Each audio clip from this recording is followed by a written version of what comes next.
Jumbo, fellow adventurers, Mike Dooley, spiritual tune-up, number 3 of 4, pertaining to relationships. And the question today, the topic today with regard to relationships is what to do when they become challenging. Now, the first thing I want to share with you was an idea I got about 20 years ago from a book by Eric Butterworth. He's long since been deceased. He's a former Unity Church minister. The book title is Discover the Power Within You. This is not a book on relationships, although I believe there was a chapter on relationships. And for those into metaphysics and who maybe were raised a Christian of some sort, as I was, I also want to tell you that this book by Eric Butterworth has many scriptural quotes from the Bible, Old and New Testament. And then he puts a spin on them, which is really not a spin. He undoes the spin that's been handed down through millennia. Too often, these quotes that are so filled with truth and beauty have been misinterpreted. And this book is a total wow about living the life of your dreams. And he speaks to relationships. And something I took from that book, Discover the Power Within You, has served me to this very day. We tend to think that, we're the eyes and the ears of God, good on you, that life is supposed to be easy, good on you, and that relationships are just supposed to just add to the magic, good on you. But we miss a beat when all of a sudden there's a challenge in the relationship, someone's pushing our buttons, and there's a tendency among spiritually aware people to be like, I don't need to deal with that. Okay, I am a being of light, a God particle, and my rainbows and unicorns go with me everywhere. And so, adios amigo. Eric suggests that very often one of the compelling, attracting factors to all relationships is at a deeper level, we know this person will eventually be pushing our buttons.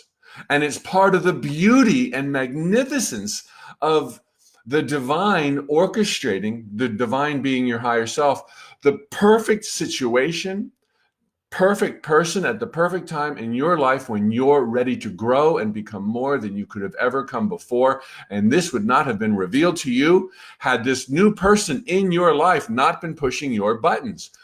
To the contrary, it is not time necessarily to turn around and hightail out of there. It is time to batten down the hatches, to go within, and to re-examine the equation of this love interest that all of a sudden has gone a little bit wobbly, and now they're irritating you, and they're not picking up after themselves, and they're disregarding their own appearances, they're gaining weight, they're losing weight, they're unemployed. Perfect for you.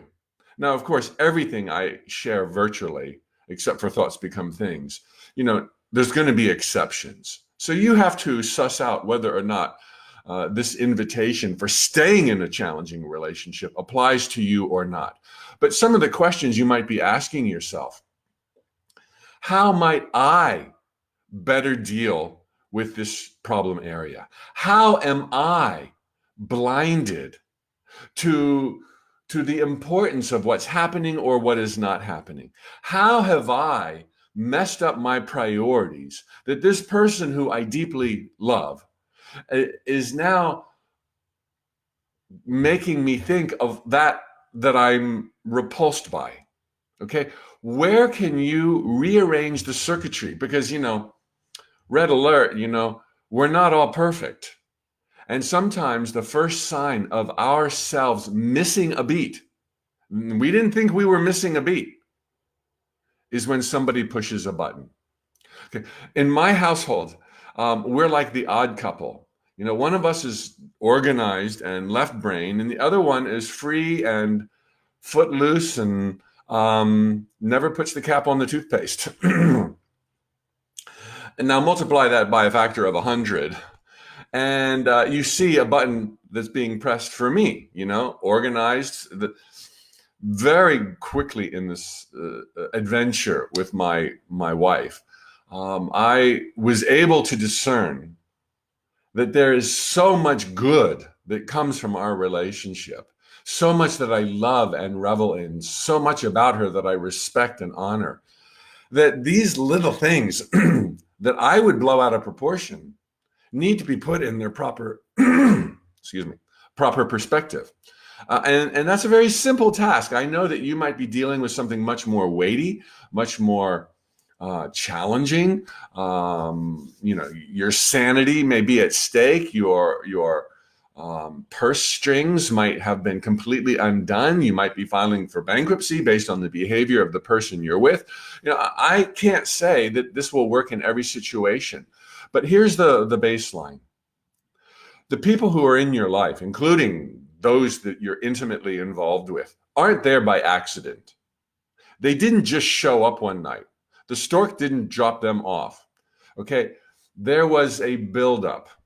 And even if it was a flash in the pan romance that turned into cohabitation, there was still a buildup. There was something going on way before you even met them.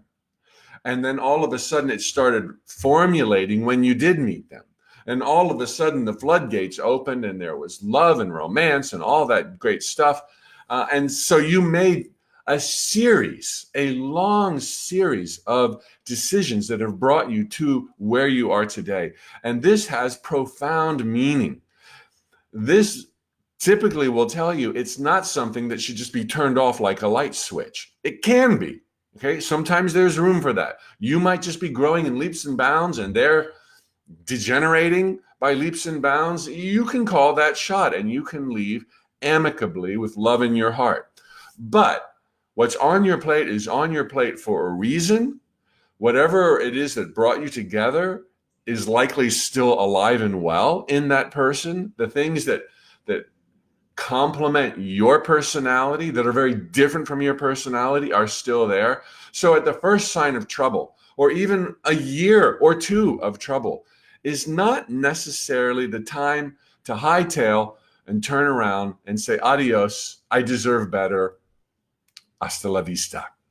So I hope that helps. Tomorrow, we're going to go in a little bit deeper dive, and we're going to talk about when a relationship ends. All of this is based on your questions. So if you have a question, excuse me, please post it below on Instagram. Please post it below on Facebook. And this is how I'm getting my material for these daily spiritual tune-ups.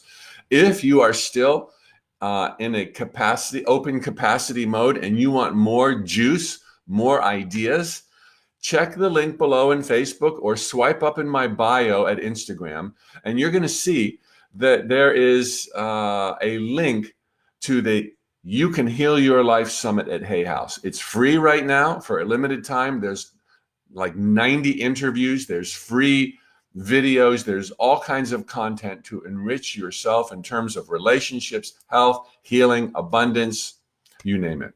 So have an awesome Tuesday, everybody. Lots of love from Orlando, Florida, and we'll see you mañana. Bye-bye.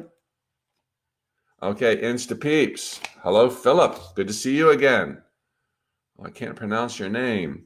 All right, good to have you here, Megan. Soul Power in the house. Thank you all. Castra, cool name. Carmi Moody. Bye, everybody. Have an awesome week.